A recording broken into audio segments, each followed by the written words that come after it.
Well, I'm part of a coaching program, the Mike Ferry organization. And what I did was I took the structure and the discipline of that system and just transplanted myself to Atlanta, Georgia. So I do have structure. So like every day, it's very important that we role play, because if you practice and if you role play, then when you get the actual client on the phone, you sound real smooth. So I role play.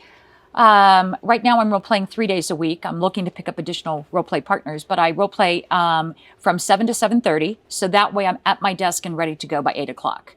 So then I call expireds. I call for sub owners, and in Georgia you can call withdrawals. So I've got a database that I subscribe to, and it gives me all the phone numbers. It actually gives me emails as well, but I have all the phone numbers. So I start dialing at the very latest at 8 o'clock. I'm in the South, so around here, a lot of people would call it 7:45. Yeah, but anyway, I start calling at 8. I call from 8 until 11:30, and I do that religiously Monday through Friday. And then what I do is I have appointments set, time slots on my schedule, 1 o'clock or 4 o'clock for listing appointments.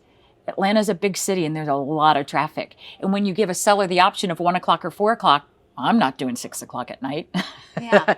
So, and then I also get back on the phones. I get back on the phones Sunday nights, Mondays, and Wednesdays from 6:30 to 8. Okay. Yeah. And how do you get motivated to do that? Like that's a lot of dialing and talking and getting a lot of rejection, I assume. How do you have the motivation to do that and to stick with it? Because you are very structured with your schedule. Because you got to fill the pipeline. And what happens is what you can notice, because I also have like what's called a numbers analyzer. So I can track how many calls I make, how many appointments I get. And I know that an appointment leads to money. An appointment leads to a paycheck. And so that's my motivator. So I have a dream board I keep up in front of me. I've got big dreams. I love to travel, and I like to travel first class. So I have a lot of goals out there. So I have daughters that I'm trying to put through grad school. My job is I want to get them through grad school debt free. So again, I take and associate each and every phone call with a paycheck is what I do.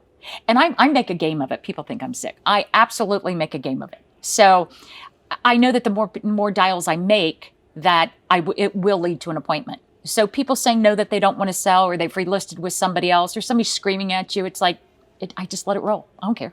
Yeah. They can't see you, and thank goodness they can't, because Right. I can look pretty scary when I prospect.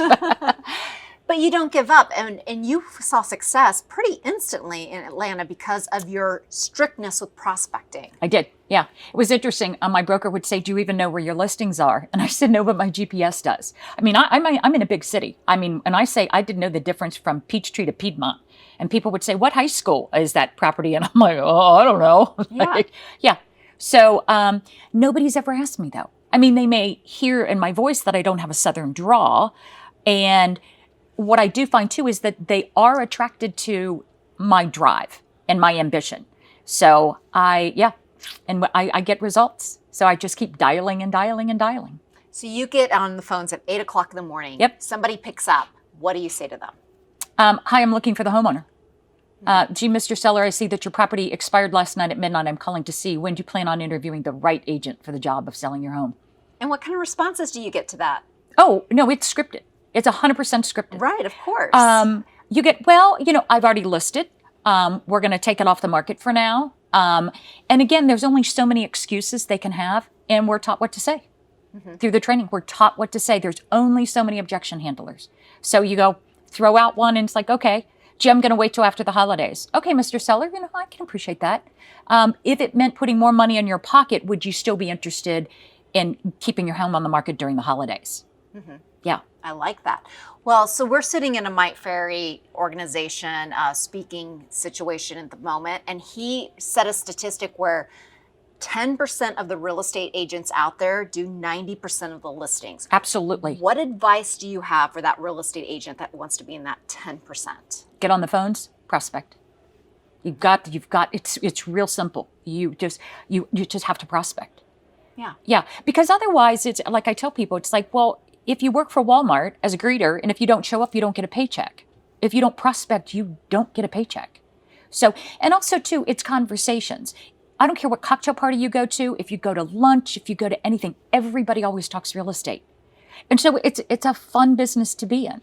I used to tell people, they say, "What do you do?" I say, "I sell dreams." I mean, everybody dreams about owning a house. Right. Yeah. So it does. It makes it a lot of fun. And when you make a game out of it, I mean, I text back and forth with some top producing agents, as far as I made so many contacts today, whatever the case. And I also will send over like, oh, here's a live one. Call this number. Yeah. They're going to be some grumpy people, Sure. but you also learn just to push back. I mean, I've had people hang up on me. I pick up the phone and call them back. Say, you hung up on me. Or, oh, I'm sorry, we got disconnected. Yeah. No, I hung up on you.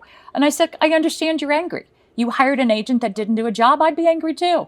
Mm-hmm. So when your house sells, where do you plan on moving to next? And you just start rolling them right through. Yeah. That's perfect. So you just have the right personality, but if you have the right script, you can do what you're doing. Absolutely. Yeah, Absolutely. People do not know what they're scripted. And you're living proof of that because, like I said when we started, you up and moved from Cincinnati to Atlanta, and you're still a top producer because you don't let up on prospecting. Right. And that's kind of what the message is. It is. Yeah. It's real simple. Yeah. You've got to make the phone calls. Yeah. Well, thank you for joining me. You're welcome.